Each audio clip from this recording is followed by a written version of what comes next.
All new Ellen. Let's get the party started. Spend an hour with the one, the only Cher. You might not know this about me, but I have more wigs than Cher. True story. Ellen, today at 3 on NBC4. And we know your life is bumper to bumper. You need someone working for you. That's why NBC4 gives you 2.5 hours of news starting at 4 p.m. We're working around your afternoons with breaking news and the most accurate weather in town. NBC4 News at 4 for you. Blog Talk Radio.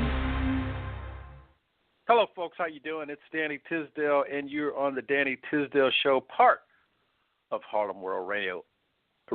I hope you're doing well. You know, I am having my tea here, cooling, chilling down for the most part on a great day, and we have another special broadcast with a good friend, business supporter, and Harlemite, Ed Davila. So we'll talk to him in a second, but I want to just let you know that, if you want to talk to us, check out some of what we're talking about on our website at harlemworldmagazine.com. You can go there and check it out. Also, if you went to the site and want to see more, or you just want to see some social before you get to the website, check us out at twitter.com/HWMag. I'm having trouble today. My tongue's not working right. Also on Facebook at facebook.com/HWMag, and any of the other social networks. Just go to Google and put in Harlem World Magazine, and you'll check us out there wherever you may be. And, I want to get right into it and talk to Ed about his visit to his friends and to the Divas, Aretha Franklin's memorial. Ed Davila is a longtime friend, Harlem resident, who's worked for the city for many years, in and out of, I guess I could say, politics, married, and he went to Detroit last week to Aretha Franklin's memorial, and we've got a special opportunity to talk to him about that. How you doing, Ed? I'm doing well. Thank you, Dan, and thank you for inviting me. Oh, I thank you for being here. As I talked about it with our team at Harlem World and talking to you, we just wanted to share this great conversation with our listeners and really the experience. But that experience starts with the fact that you went to school with Aretha's sons, correct? That is correct. Yeah, I went to high school with her oldest boy, Clarence Franklin, and also her second oldest boy, who was right behind Clarence, Edward. We call him Eddie. Eddie Franklin. We went to school together in Manhattan, high school. Okay. I didn't know that history at all. And, we had talked about that earlier. So that was the reason that you got the invite, or you had determined to be there either way. Did you get a chance to see them? Can you tell us a little bit about that reconnection, I guess? Yeah, well, again, we went to high school in the early 1970s when they were living in New York. They were living in Manhattan, right around the corner from the Guggenheim Museum on the east side, 88th Street, between 5th and Madison Avenues. They had a beautiful townhouse in the middle of the block. And that was with Aretha and the entire family? Yeah. Right, that was her family. Okay. She had 3 boys with her. Ted was not with them. She had Clarence, the oldest, and Eddie, and then she had Kelf, who she had just given birth to several months earlier. And his father was living there, too. His name was Ken Cunningham, Kelf's father. Okay. Ted was not there. He's the third oldest. He wasn't there at the time. But that's where I first met them in school. They invited me to a party at their home. They just, walked up to me. We'd seen each other here and there throughout campus, but when they approached me and handed me an envelope that said, "You're cordially invited to the Franklin's residence." Now, I knew them by face. Yeah, I knew them by face, but I didn't know they were Aretha Franklin's children. Right. you see guys in around campus, and you just, hey, what's up? So, I make eye contact, right? Say what's up. Yeah, how you doing? You're 14, 15, all that type of stuff. 16. So, so I said, okay. I took the invite and went about my business. Let's play some ball, things that teenagers do. So, when the day came, I finally took a good look at the invite. I noticed that it was downtown. I was living uptown in Harlem. So that's the first thing that, I realized that these guys live downtown. Downtown. Yeah, so, that's a trip for us, Yeah, right. Leaving Harlem. Right. Back in the day, our parents, when you go downtown, they make sure you are on your best performance, when you went down there. Right. 96th Street was the demarcation between downtown and uptown. That's right. So I went down there, and went into the middle of the block, and right away, of course, that block looked strikingly different than my block, uptown. Around the corner from the Guggenheim Museum. Right. Nicely said.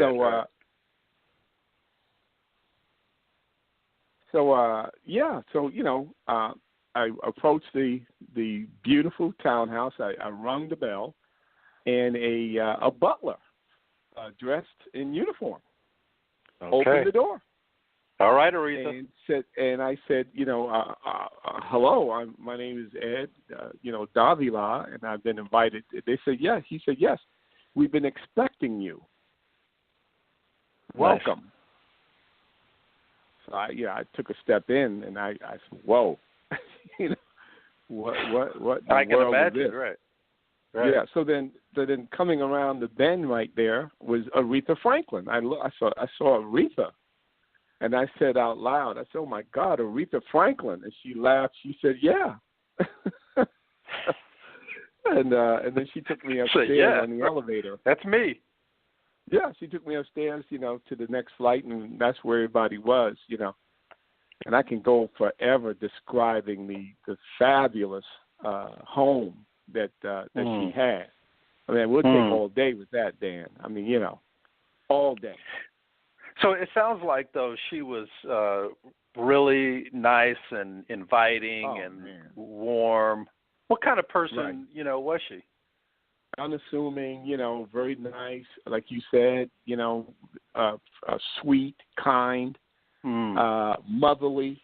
Yeah, I felt like her son, the way she, just go on in, have a good time. Do you need anything? You want anything? Just ask for it. So I went in and joined the group of kids that were there. Yeah, I mean, looking on the outside, looking in, it, I would think that the diva, the queen of soul, Aretha Franklin, would, I'll just say not be that way, and it's, really good to hear how, warm and inviting she was, when you met her. That's really great to hear. Yeah, and one of the things, that she right away, of course, she had this pearl white grand piano. I mean, it's just beautiful, glistening. And then she had these, Persian rugs. And I try not to get into the core, but it's hard not to. Right. Fabric walls, and just her awards were encased on the wall all over the place. It was just, you realize that you were in, an environment that you normally don't walk in, Right. I had never been in anything like that, at that time in my life. So this was Midtown, 80s, Upper Midtown, I guess, 88th 88th Street between 5th and Madison Avenue. That's about right for those brownstones around that time, and especially for that location. But I could just imagine, that experience and being around the family. And so did you feel a lot of love in the family? Absolutely. Yeah. That was my first invitation there, but that wasn't my last. I had an open door policy. I could come back anytime I wanted, unannounced, and I did several times. There was no problem. I'd go into the kitchen. I'd go into the refrigerator, and the refrigerator was like one of those refrigerators that you find at a commercial factory. You walk inside, your whole body walked into the refrigerator. You walked into the refrigerator. Wow. And then inside they had these ladders where you could climb up and reach canned goods and stuff like that. I said, get out of here. Are you kidding me? My mom to keep our canned goods on top of the refrigerator. Yeah, like mine. Right. We didn't have any shelves and all that type of stuff, Right. With the cabinets and recess. No pantry, none of that type of stuff, Wow. So you walked into the fridge and... You walked inside, your whole body. You walked around in there. Amazing. Yeah. Right. Yeah. So, but nonetheless, I became a family member because, coming from Harlem, that was that's what I was going to say, yeah. Right.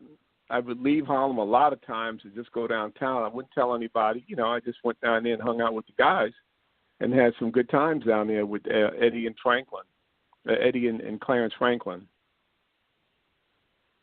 And this was while you were in high school.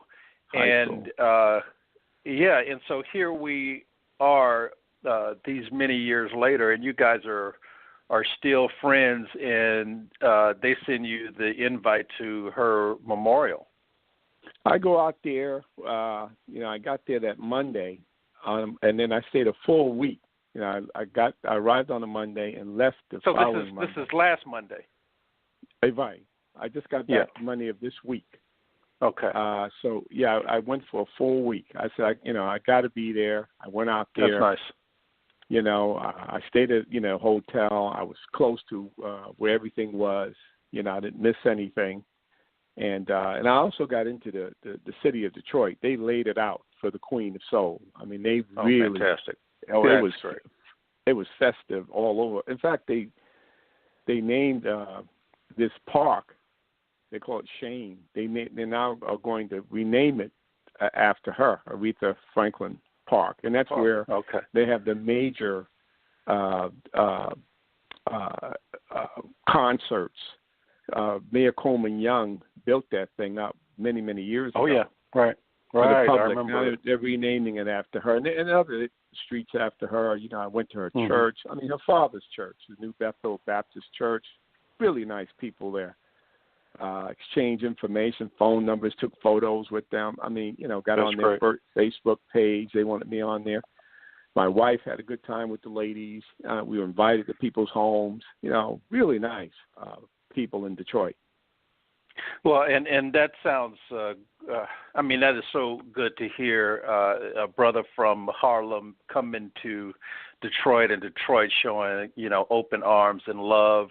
And at the same time, I just want to make sure, because I don't think I let the listeners know that we've posted a story, I think it was Friday of last week, of some of the photographs, just a tease of the photographs that you took at the event of some of the cars and obviously the people and, the folks on the street in front of the museum celebrating Aretha. But I'm sorry to cut you off, but go ahead, Ed. Yeah, no, there was just too many photos to, photos with my wife.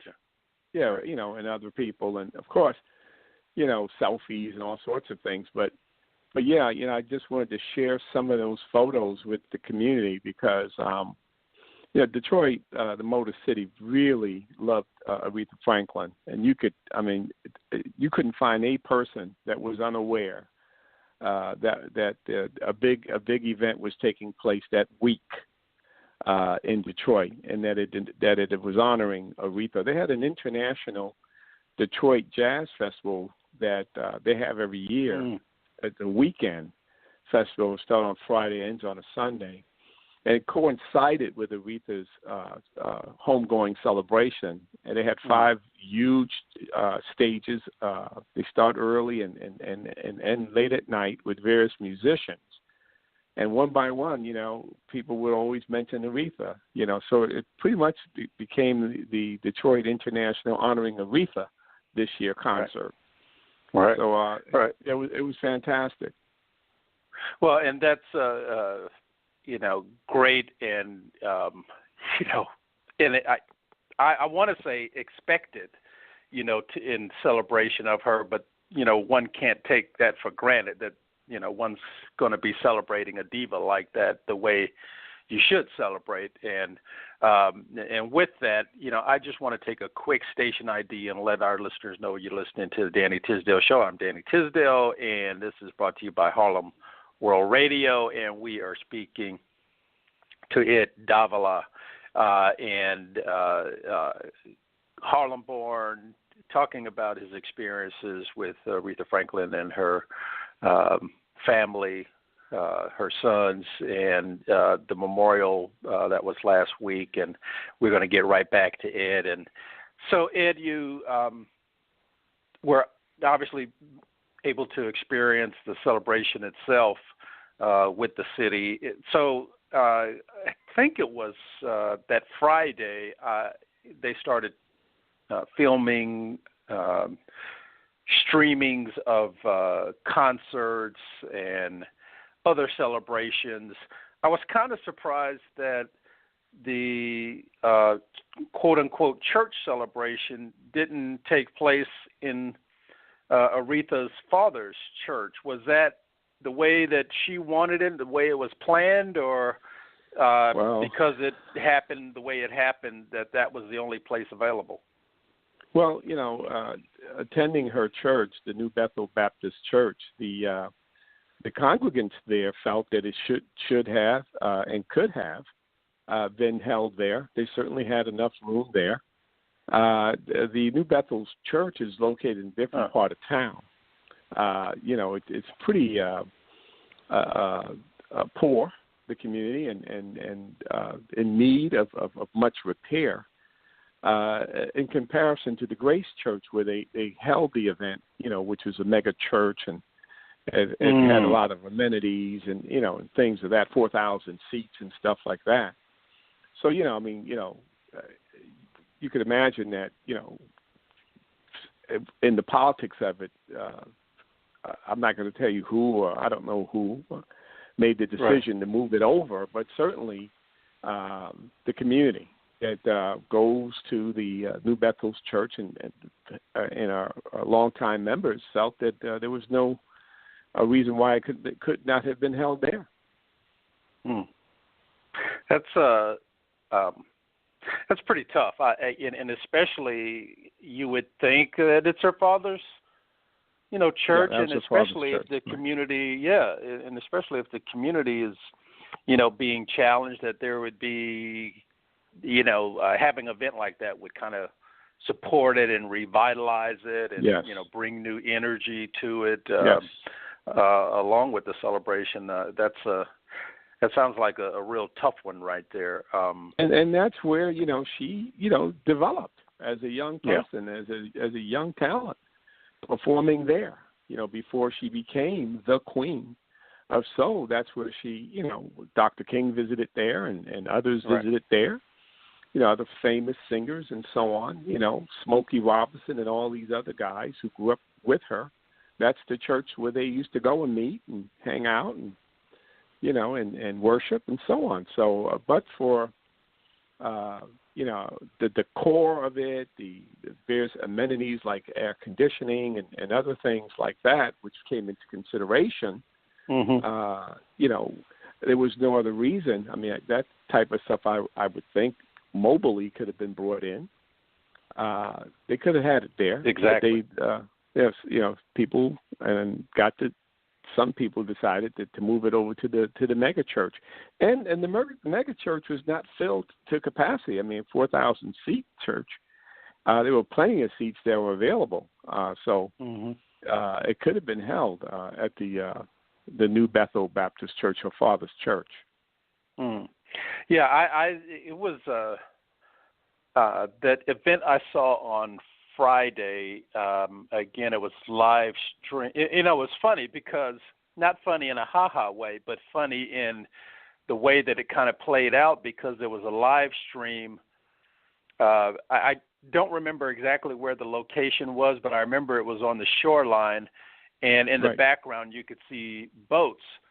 But man, it was they continually had audio trouble, the whole time that they streamed it, and I it was too bad because, in celebrating the Queen of Soul, I just wanted to have the experience of hearing people celebrate her, and I'll just say that it wasn't a celebration of her, all the time, and with the audio problems, I thought that they could have done more justice to her celebration. I'll just put it that way.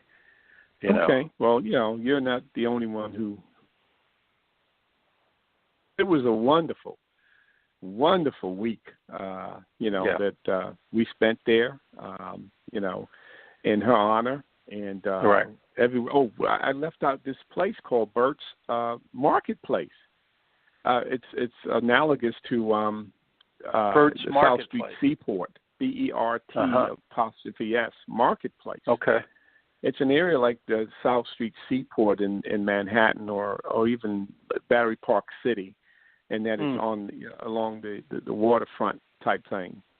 But it's really nice. They converted it. Maybe even a Soho would be analogous to it. And they got stores and everything. And this Burt's, they had events there. Bands and Temptation type groups and Four Tops and James Brown. A guy who performed James Brown's last name was Wilson. He's been doing James Brown for years. And other entertainers. It would start at 11 in the morning and end about 2 in the morning. Oh, wow. Yeah, it started on Thursday and ended on Sunday. Incredible.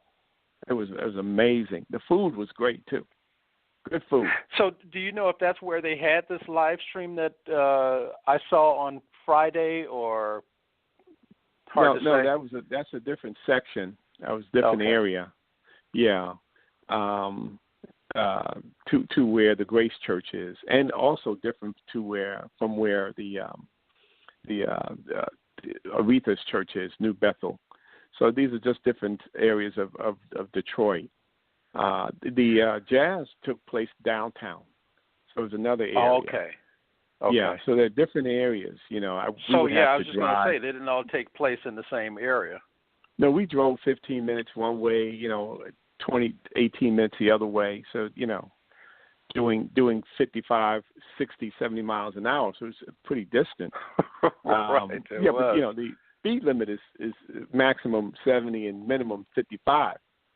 So, Motor City. Travel quite a bit. Yeah, Motor City. But no, it was fantastic, Dan. It really was, and so I was happy to share some of the photos with Michael Eric Dyson and. Right, exactly. That's what we have on the site. Author, Herb Boyd, who's written a book about Detroit. He was there lecturing, and we ran into him. And also Tommy Hitman Hearns, the boxer, and so many other people were there. Yeah.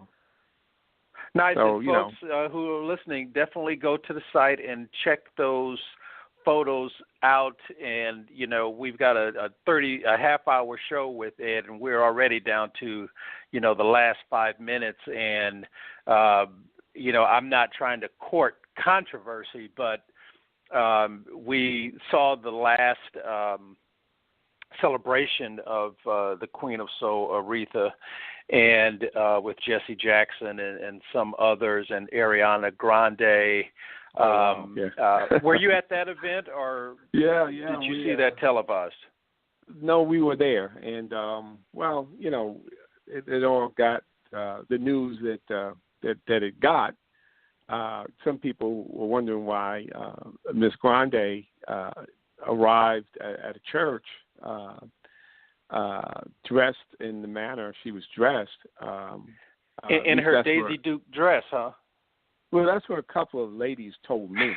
Now, yeah, man. Of course, it's like women were talking about it, so I was just overhearing the conversation. Right. And so they thought it was inappropriate, the manner in which she was dressed. Other people said she's an entertainer, so that's how they dress. Mm-hmm. Like entertaining. Yeah, well, it was what it was, but it got a lot of controversy. Yeah, and I saw that, I'm not going to mention any names, and I see that some of the folks on the stage there they were entertained by what she was wearing. I'll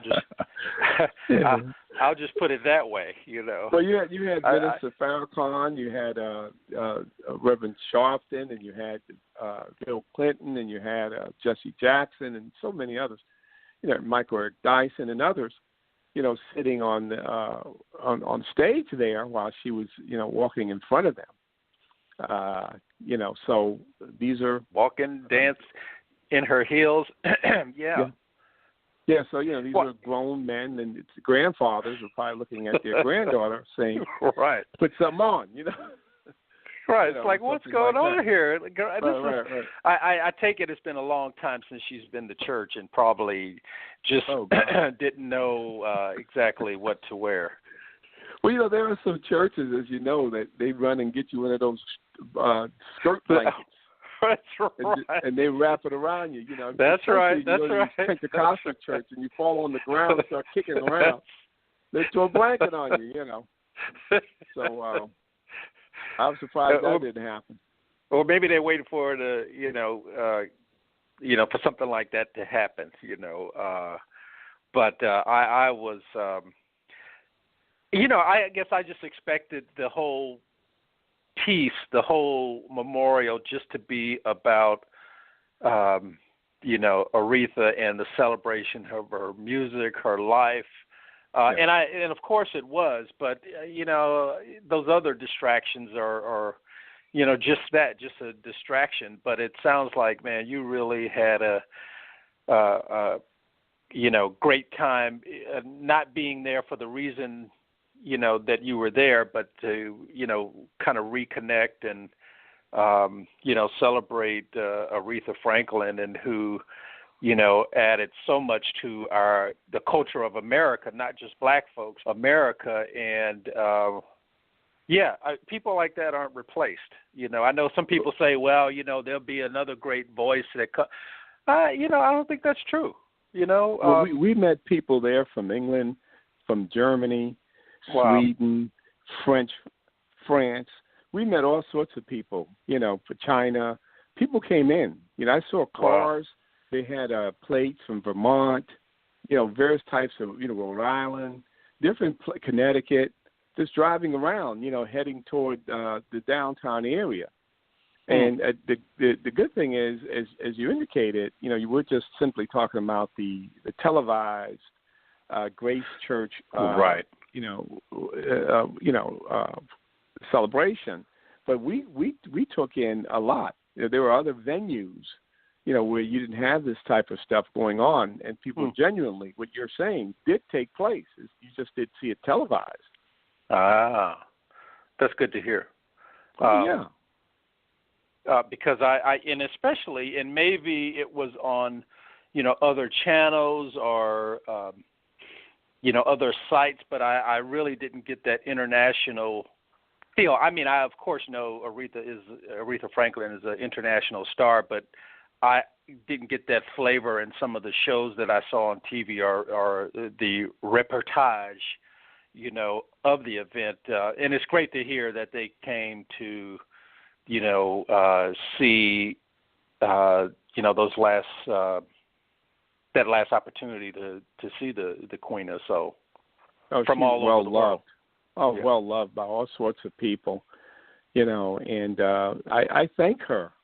Because we were able to meet so many people, exchange information, exchange email and phone numbers. Yeah, so I made new friends because of Aretha. And, of course, I'll stay in touch with her family. Right. And they need space. They need space, because that was a real heavy blow to her 4 sons. and their great mother. To all of us, Ed, I'm cutting you off, brother, because we are already at our last 25 seconds, believe it or not.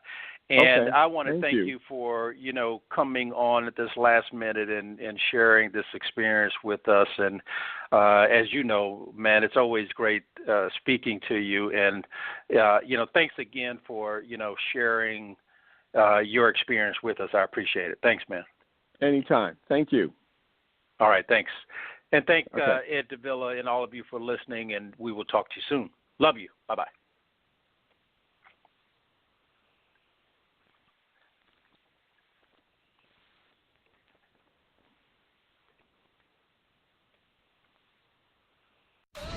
Just getting up or just getting out the door?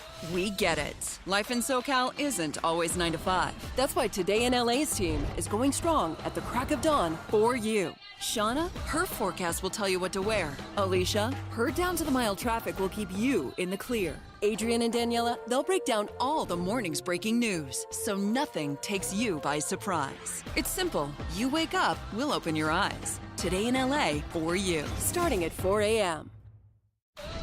Just getting up or just getting out the door? We get it. Life in SoCal isn't always 9 to 5. That's why Today in LA's team is going strong at the crack of dawn for you. Shauna, her forecast will tell you what to wear. Alicia, her down-to-the-mile traffic will keep you in the clear. Adrian and Daniela, they'll break down all the morning's breaking news, so nothing takes you by surprise. It's simple. You wake up, we'll open your eyes. Today in LA for you. starting at 4 a.m.